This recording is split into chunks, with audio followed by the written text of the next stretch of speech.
Yes. Good afternoon or good morning. Thank you for this wonderful moment and opportunity that God has just made for us, that we may have some wonderful time in His presence. And I'm so grateful that you are able to tune in and able to just watch and as we continue this wonderful day. I thank God because of His mercy, and I also thank Him because of His presence and His faithfulness, all that He's done, and it's a great day. So I believe that the Lord has kept you, and that we are going to have a wonderful moment in His presence. This wonderful time, I would just like us to go through the book of Joshua, and I'm going to do an introduction about the book of Joshua. And you know, it is a very famous book, and maybe we may have read it severally, but I'd like us just to dig deeper, just to get to know what the book entails, the background, what prompted the writing, what is the story in there, and what does the book teaches us. As we begin, I know it is a book that many times we've read, and it's about the history of the children of Israel. This is Joshua, the servant of God, taking over from the leadership of Moses, who was initially tasked to lead these children of Israel into the promised land, that is Canaan. But then something happened. It took longer before they reached their destination, and in the process we are told that Moses died. He never saw the land.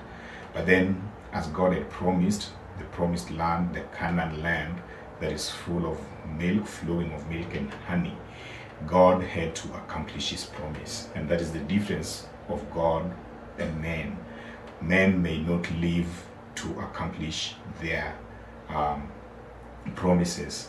Men may not live by their words, but God, when He promises to do, the Bible says there's never man that He shall lie, nor is He limited by powers that He may change. But then when He says He's going to do it, He will do it, and He'll certainly do it. And this is what we're seeing in the book of Joshua when we're reading from verse 1 in the first chapter. Now God talking to Joshua, telling Joshua that now that my servant is dead, my servant Moses is dead, you need to take over.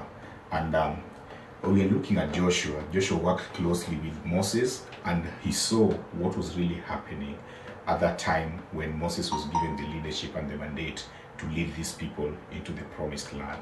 So what he was going through, what Moses went through, he saw it, and I'm sure at some point this was very kind of frightening, having to go through all this, and also having to just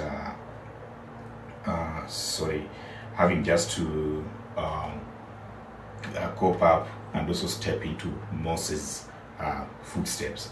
It was a very senior role that he was going to take up, and it required a lot of strength, it required a lot of courage, it required a lot of wisdom, and that's why God encourages him in from the book when you read from chapter 1, from verse 1. Now, that's the background of this book when you're trying to understand.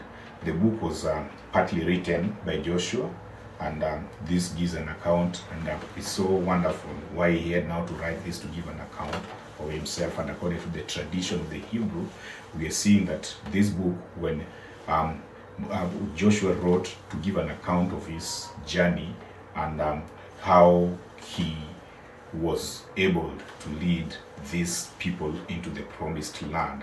But then part of it is also believed to have been written by priest Eleazar or his son Phinehas, that speaks on the events related to Joshua's death, because Joshua could not talk about his death because he had not predicted his death, and also even after having died, he could not be an incarnation to come back and write about himself. So that tells it all. When you read towards the tail end of the chapters, you'll find that it is giving an account of Joshua's death. So certainly someone must have written this to give us an account of his death and what transpired after his journey leading the children of Israel into the promised land. So Joshua was born as a slave in Egypt, and he was one of the 12 spies. Of the 2 spies that were sent into the promised land. So he was actually one of the 12. There were 12, but you remember that story when they were sent first. That is when Moses was still in the leadership. They were sent.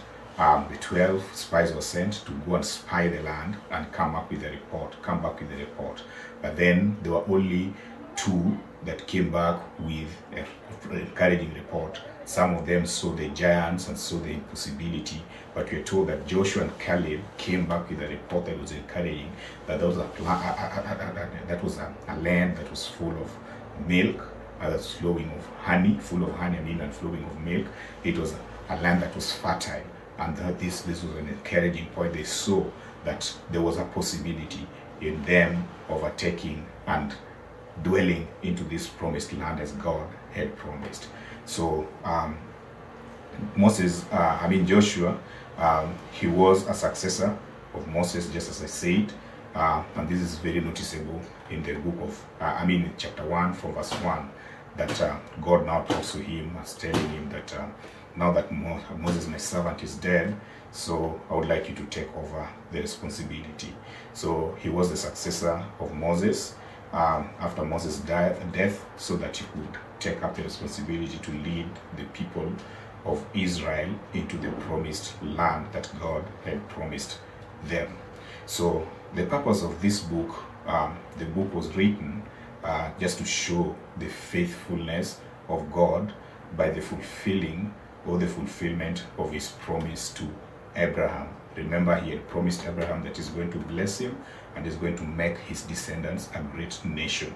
So this book gives us an account of how Israel, which also is loosely translated to mean Jacob, who was also a descendant in the lineage of Abraham. So we are told how this, we're given an account how this happened.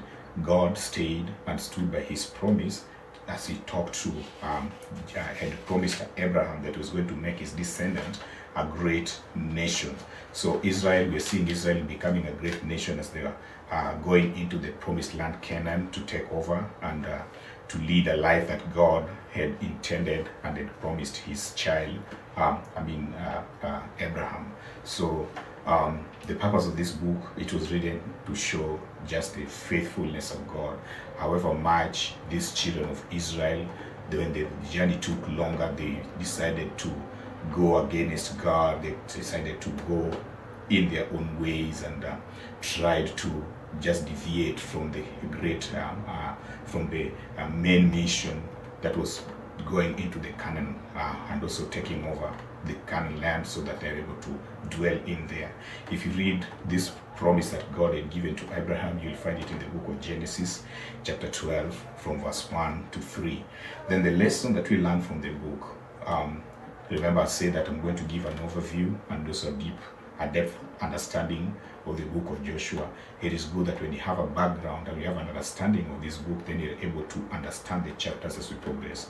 So I'm just doing an overview and also just a background check so they're able to get the context under which this book was written and the purpose why this book was written.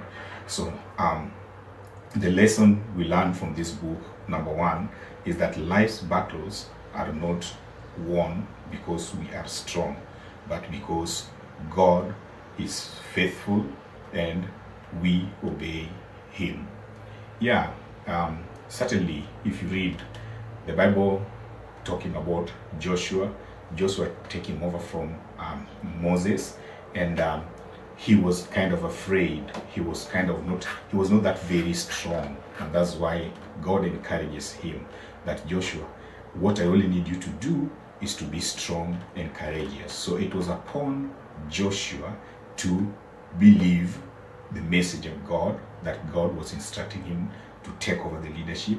And then secondly, he was to obey So what was only needed for him, or was only needed of him to do, was to be obedient to the instruction.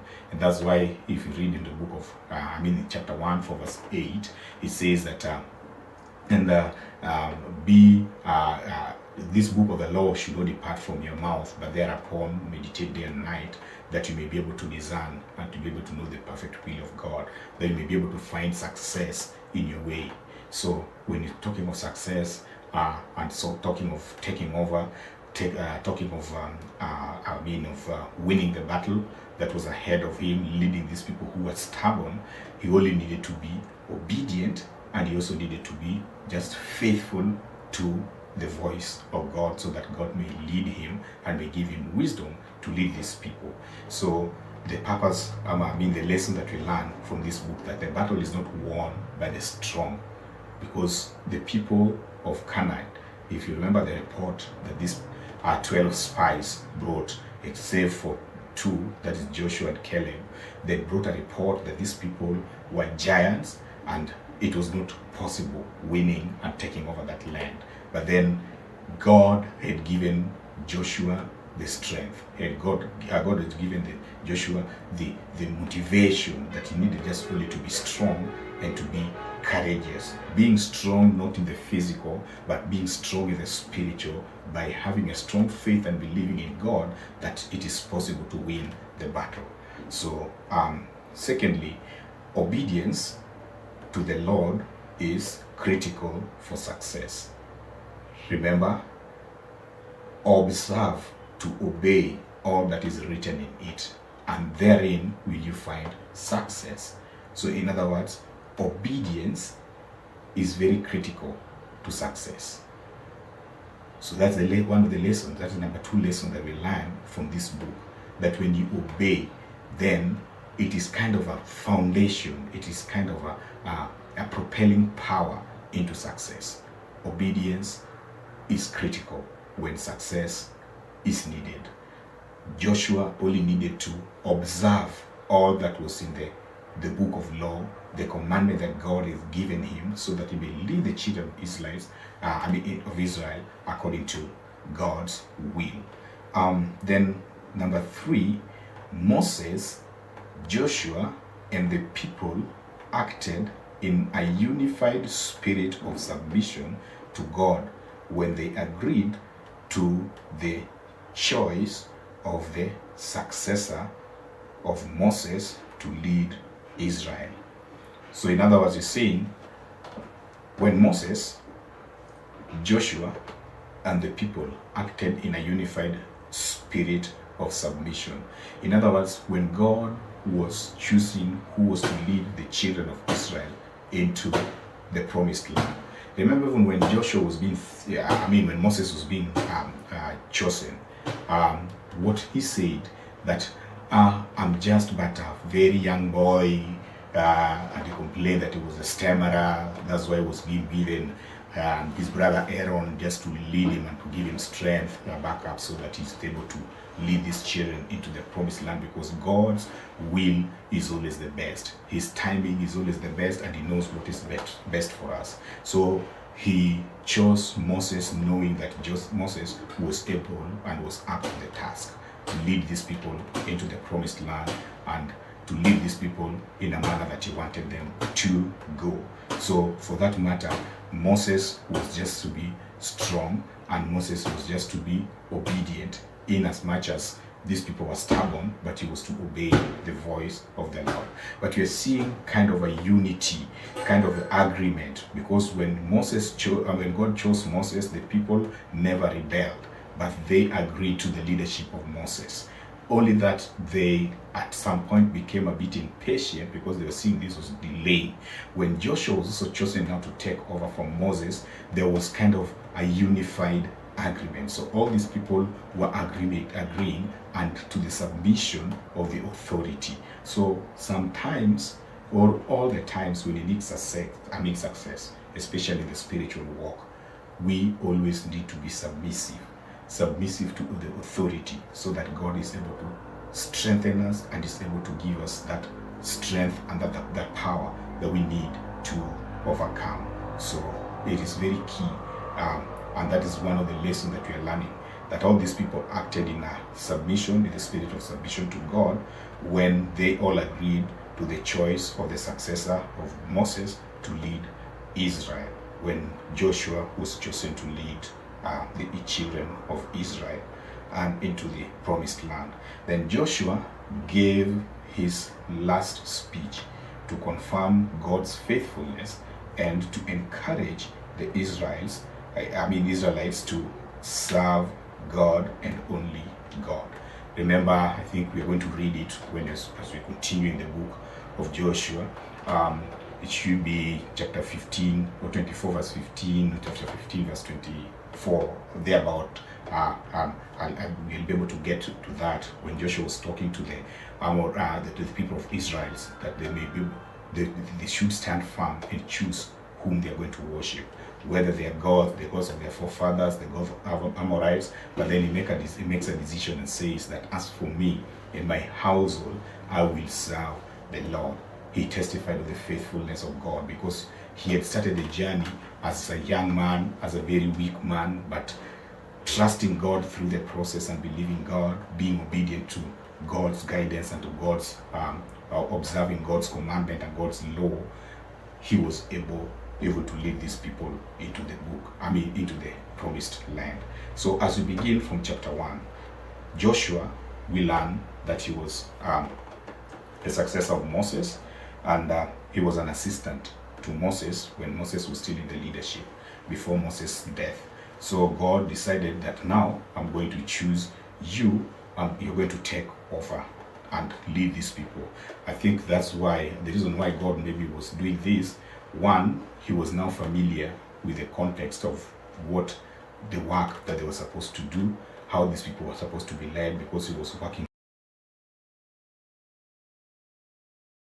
so closely to Moses, with Moses, and being his assistant, he had already seen even some of the loopholes that he would also try to overcome when now he was given the power to take over. Another thing, he was now one person that the children of Israelites, had already identified with, so they were able to work with him closely, having taken over from Moses, as opposed to bring a new person who could not understand them, who would give people who would have some time also again now to try to familiarize with and to carry the vision on into the promised land. We learned that Joshua was son of Nun, and Nun was a man of the tribe of Ephraim, a grandson of Amihud, son of Elishama, the father to Joshua.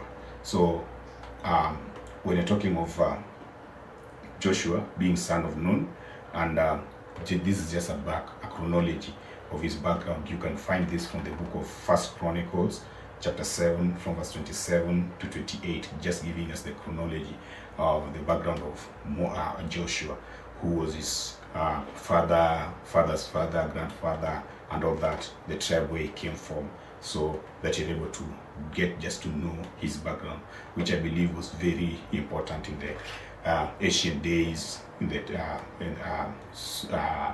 Hebrew culture, so that they were able to identify with that person, that they really know his background well. And we are seeing this even in the New Testament, when people are referring to Jesus just as the son of a carpenter, because they were able to see where he came from and his genesis, where he came from, his family lineage, and that's why some are finding it uncomfortable to identify with him as the Son of God. Little did they know that was just for the physical manifestation, but he was on a special assignment from God. He was in himself God.